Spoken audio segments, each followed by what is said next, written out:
Hello everyone, my name is Christian, and today I'll be talking about how elements of myth and ritual play a role in the movies E.T. the Extraterrestrial and 2001 A Space Odyssey. So E.T. is a very classic movie, science fiction, and it talks about the journey of a young boy and an alien visitor from another planet. So the young boy is named Elliot, and he meets E.T. while he's playing in his backyard. Elliot and E.T. become good friends. However, um, the government is looking for E.T. in order to study him.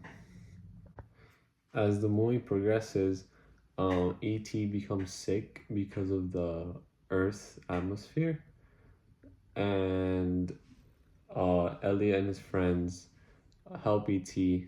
Um, to return home. And I wanted to mention that E.T. mirrors the classic hero's journey, and we see some common themes throughout the movie, such as friendship. And friendship is considered a type of rituals that we humans do, and that is seen throughout the movie. The flying bicycle is also a mythic image that signifies transcendence. Um, the about the film's cinematography, uh, it is from a child's viewpoint, so that it allows us to view the movie through the child's eyes. And also, the film uses contrasting light. For example, we see the scene with the flashlights, the officers holding the flashlights, and it's dark, and it contrasts with the natural light coming from the forest. So it gives this duality of um, human light versus natural light.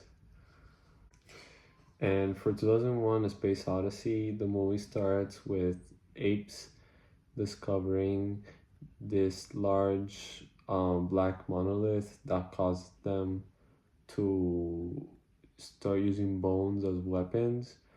Um, and this monolith can be considered a divine object, kind of like the ones that we saw from the Indiana Jones movies. And then after the movie skips to the future with astronauts finding another monolith on the moon. And then this monolith sends a signal to Jupiter, which leads Dave and other astronauts to head to Jupiter.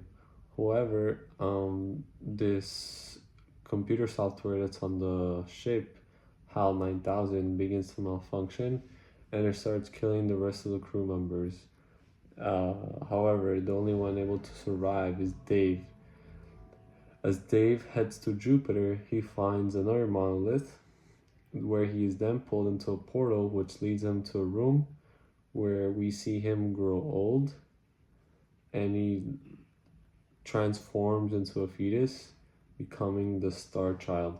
So, um, and this scene was all done with no talking, so that's also an aspect of the that we see about the cinematography. Um, I guess that we see the progress of Dave, of growing old and then being reborn. That's also a mythic element that we see in the film. Also, we see this duality with HAL 9000, where we see humanity versus technology, and that kind of reflects um, something that we see today, because people fear AI, and some may fear that it might take over our jobs, or that it could replace humans basically. Um, yeah, and that was it. Thank you for everyone for listening, and until the next vlog.